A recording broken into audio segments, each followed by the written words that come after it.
I find myself entangled in a rather perplexing situation as I consider approaching your father regarding a troubling incident related to a potential mugging of my own father. Indeed, suspicions have arisen concerning your father's involvement in this alleged mugging. Currently, he is situated at home. Would you be open to allowing me a brief audience with him for an inquiry? The police officer displayed a momentary sense of bewilderment in response to my request, his expression betraying a subtle confusion. Despite this, he eventually agreed, stating, "Please, let me see him." Consequently, I led the police officer into the confines of my home, unlocking the door to reveal my father's presence. Upon beholding my father, the police officer was visibly taken aback by the unexpected revelation. This incident transpired a few months ago, and as I reflect upon it, I feel compelled to share a bit more about myself. My name is David, and I am currently a fourth-year university student. Despite my aspirations to work for a prominent company, there lingers an unresolved dilemma within me. The decision revolves around whether or not to inherit my father's company. You see, my father holds the esteemed position of president at a modest factory. During my formative years, I harbored a desire to follow in my father's footsteps, aspiring to become a president like him. However, as I entered my rebellious phase, I distanced myself from this ambition, feeling a sense of embarrassment towards my father perpetually adorned in work clothes stained with oil. This sentiment persisted through my teenage years, and to some extent, endures even now. As I matured into adulthood and engaged in part-time employment, my perspective on my father began to shift. I developed a newfound respect for his tireless work ethic, which sustained not only our family but also supported numerous employees and their families. Yet despite this growing admiration, an underlying sentiment lingered. A perception that the conventional salaryman, donned in a suit and toiling diligently, possessed a certain allure absent in my father's occupation. The narrative takes an intriguing turn when, during a shopping excursion with my father, we were unexpectedly hailed from behind. Turning together, my father and I encountered Richard, a contemporary of my father's from high school. Dressed in a suit and on an external sales trip, Richard hailed from a prestigious corporation. In the course of our conversation, Richard casually inquired if my father had indeed assumed control of the family business. This revelation prompted Richard to express disdain for what he referred to as the dirty little factory managed by my father, emphasizing the incredulity that a high school graduate could rise to the position of president. Stunned by Richard's derogatory remarks, I found myself grappling with the realization that the factory in question was initiated by my grandfather, making my father the second-generation custodian of this familial legacy. I had long been aware that he had assumed control after graduating from high school. However, the revelation of a classmate mocking him caught me off guard. Richard maintained a silent smile while addressing my father. "So, did you manage to expand your father's factory? You did mention during high school that you intended to take over the company and make it bigger." To this, my father admitted, "Unfortunately, I lacked the business acumen, and that dream didn't materialize. It seemed inevitable that I excelled in practical skills but lagged behind in intellectual pursuits. Nonetheless, I felt relieved that our family didn't face financial ruin." Richard chuckled heartily, playfully slapping my father on the shoulder. "Well, David, we'll catch up at the next reunion. I've got more work to do," he added before leaving. My father looked slightly uncomfortable, prompting me to redirect the conversation. Suggesting a change of topic, my father proposed that we continue shopping. At that moment, I couldn't shake the feeling that my father's work had been belittled without any response from me. The internal debate about whether to take over my father's company or pursue a career at a prestigious corporation leaned decisively toward the latter. A few weeks later, fate intervened as my father's alumni association event took place at the bar where I worked part-time. Despite the bustling atmosphere, I managed to serve at the table hosting my father's gathering. Fulfilling my duties silently, I approached the room where the alumni association was held. My father warmly greeted me, introducing me as his son to those present. Though similar in appearance, I maintained a serious demeanor, responding awkwardly to the teasing of my father's inebriated classmates. Richard, seated nearby, noticed our interaction and remarked, "We met recently too, David, right? Are you planning to take over your father's small factory?" This question added another layer to my ongoing contemplation of my professional path. When I truthfully admitted to still contemplating my decision, an unpleasant alcoholic breath emanated from Richard, leaving me repulsed. Boisterously, he exclaimed, "Stop it.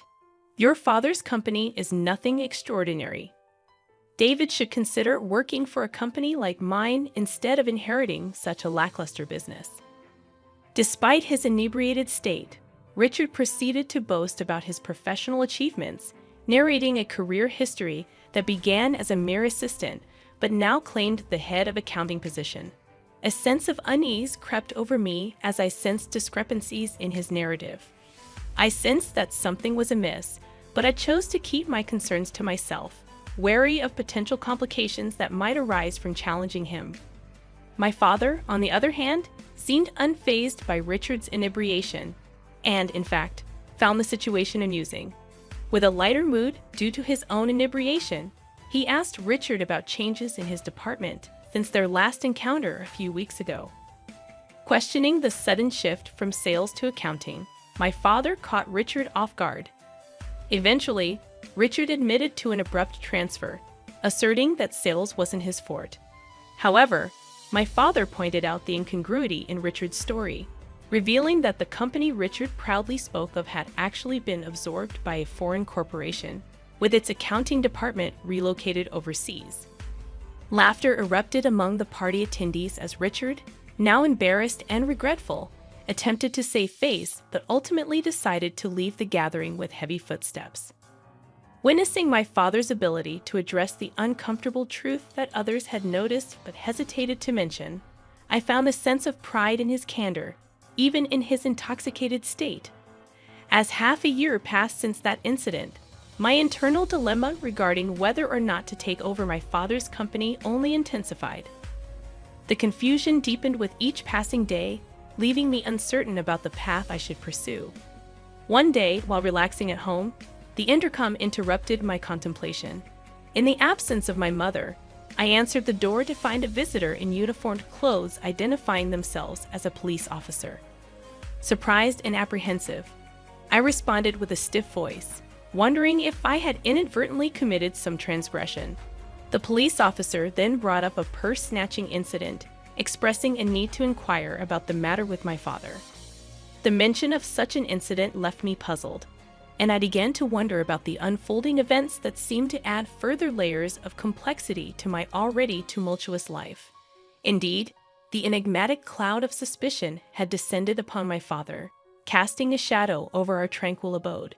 The air thick with uncertainty, I found myself face to face with a stern-faced police officer bearing the weight of an accusation that seemed inconceivable. Inquiring about my father's whereabouts, the officer, with an air of professionalism, sought confirmation of his presence within our home. The exchange took an unexpected turn as the officer, grappling with the perplexity in my tone, requested to lay eyes upon my father. Navigating the corridors of my dwelling, I ushered the law enforcement representative into the sacred space of our familial sanctuary, a room adorned with a Buddhist altar and a photograph capturing the essence of my late father's spirit. In the ensuing revelation, I divulged the heartbreaking truth to the officer that my father had met an untimely demise in a tragic traffic accident. The officer, displaying empathy amid the unfolding tragedy, extended condolences for the loss. Yet my quest for justice and clarity persisted, and I sought to discern the source of this bewildering accusation that had stained my father's reputation. However, the officer, bound by the constraints of confidentiality, refrained from divulging the identity of the accuser. Apologies flowed from the lips of the officer as he departed, leaving me grappling with an unsettling sense of confusion and the nagging question of who had leveled such a grave accusation against my departed father. Days unfolded like the pages of a mystery novel, each chapter bringing a new layer of complexity to the narrative as I took on the responsibilities left in the void by my father's absence. Immersed in the daily operations of my father's factory, I witnessed my mother's valiant attempts to fill the void left by his absence. However, the weight of age limited her contributions. Amidst the mechanical symphony of the factory floor, the harmony was shattered by the sudden intrusion of Richard, a character bearing an air of accusation and vengeance. His booming voice reverberated through the cacophony, demanding restitution for a perceived transgression committed by my father. Caught in the crossfire of accusations, I attempted to reason with Richard, asserting my father's innocence in the face of the alleged purse-snatching incident. The atmosphere within the factory shifted, with the ceaseless hum of machinery giving way to hushed whispers and curious glances exchanged among the employees. Richard, however, remained resolute in his pursuit of justice, convinced of my father's guilt. His insistence echoed through the industrial expanse, causing a disturbance that transcended the confines of the factory. Frustration surged within me as I defended my father's honor, challenging Richard's assertions and questioning the veracity of his claims. As the confrontation unfolded, Richard revealed the purported timeline of the incident, fixing it 2 weeks prior. A murmur rippled through the gathered employees, their confusion palpable. My persistent queries regarding the accuracy of the timeline only fueled Richard's frustration, intensifying his vocal protestations. In the midst of the tumult, Richard's disparaging remarks about my father's workplace and colleagues added fuel to the emotional fire. Yet the gravest affront was his attempt to pin the blame for the alleged purse-snatching squarely on my deceased father's shoulders. My chest tightened with a mix of anger and sorrow as Richard persisted in his accusations, seemingly oblivious to the irrefutable truth, eliminating the fact that my father, the subject of this tumultuous ordeal, had met his end in a tragic traffic accident a month prior. The realization hung heavy in the air, a poignant reminder of the fragility of life and the injustice faced even in death. Richard appeared as though he had ingested an entire pigeonhole, and with an amused expression he muttered, "Ha!" Undeterred, I pressed on, questioning the incredulous accusation he had just hurled in my father's direction. How could my father snatch purses when he passed away just 1 month ago? Perhaps there wasn't any purse snatching at all, I asserted. However, my skepticism wasn't merely based on the recent events. It was rooted in the knowledge I had gained during our class reunion. It came to light that Richard, since his school days, had been a habitual liar. This revelation occurred during the reunion, where I discovered that his dishonesty had deep roots. Moreover, it turned out that Richard had harbored a long-standing jealousy toward my father, dating back to their school days. This envy sprouted from a romantic rivalry. The girl Richard liked had chosen my father over him. This petty jealousy had fueled an unnecessary rivalry, leaving me unable to forgive Richard for attempting to tarnish my deceased father's reputation with baseless accusations. As Richard persistently asserted his unfounded claims, an interjection from another direction pierced the air. Someone emphatically shouted, "Your president wouldn't do something like that." Our president is a serious person who walks around with honesty, teaching technology, and encouraging independence. He always considers the well-being of the staff and business partners, prioritizing that over profits. The voices praising my father began to multiply, and I felt a mix of emotions, including shame for once thinking my father's work was embarrassing. Amidst the rising tide of support for my father, Richard, trembling and tearful, found himself on the receiving end of an unexpected defense of my father's character by the factory workers. It was a poignant moment that revealed my father's true standing among his peers. In the aftermath, I dealt the decisive blow to Richard by pledging to consult with the police over his false accusations against my father. Overwhelmed and unable to counter the mounting evidence, Richard raised his voice and fled the factory. True to my word, I reported Richard's false accusations to the police, supported by a recording of his statements made by a thoughtful staff member during the heated confrontation. The presence of irrefutable evidence expedited the legal process, leading to Richard's swift apprehension. His attempt to frame my father backfired, transforming his lie into a crime for which he paid a penance in jail. The relief I felt was palpable, knowing that Richard had received the comeuppance he deserved. Days later, Richard's supposed wife sought redemption and arrived at our house with a gift box, apologizing to me and my mother. She confirmed that Richard's actions were a result of the wounds he suffered at the reunion. As it turned out, Richard, once an elite employee, had been fired from his company, struggling to secure new employment. His lies about being an elite crumbled under scrutiny, especially when his inebriated confessions exposed the inconsistencies, ultimately leading to his own embarrassment and downfall. As he grappled with mounting resentment towards my father, an insidious plan began to take root in Richard's mind, a sinister plot to frame him. The sheer audacity of Richard's intention left me utterly disgusted, particularly when I learned of his preposterous rationale for resorting to lies and deceit. Interestingly, it appeared that Richard's wife shared my sentiments. She confided in me, expressing her profound disappointment in Richard's actions and revealing her intention to initiate divorce proceedings. The revelation further underscored the gravity of Richard's transgressions. Adding to the complexity of the situation was the fact that Richard, seemingly devoid of any familial ties, had no children waiting for him upon potential release from jail. This realization cast a somber light on his future prospects. Upon my graduation from college, I found myself at a pivotal juncture. The recent passing of my father weighed heavily on my mind, and I harbored concerns about the state of the company he left behind. Motivated by a dual sense of responsibility and an unshakable desire to honor the legacy of those who had supported my father during Richard's malicious lies, I made the decision to step into the role of leading the company. The decision was multifaceted. Firstly, I felt a genuine concern for the effective management of the company in the wake of my father's demise. Secondly, the impassioned voices of the staff members who had steadfastly defended my father resonated within me.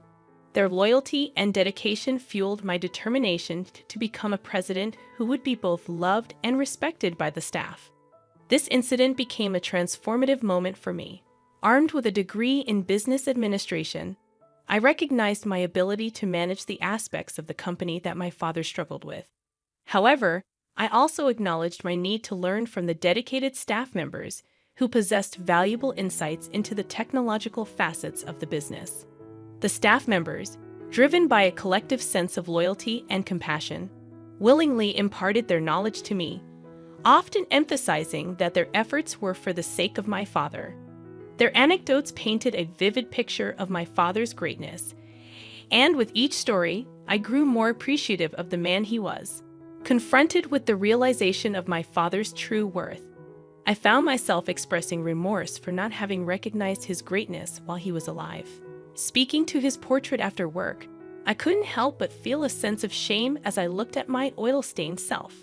Yet, I began to view those stains as tangible evidence of my father's tireless work ethic.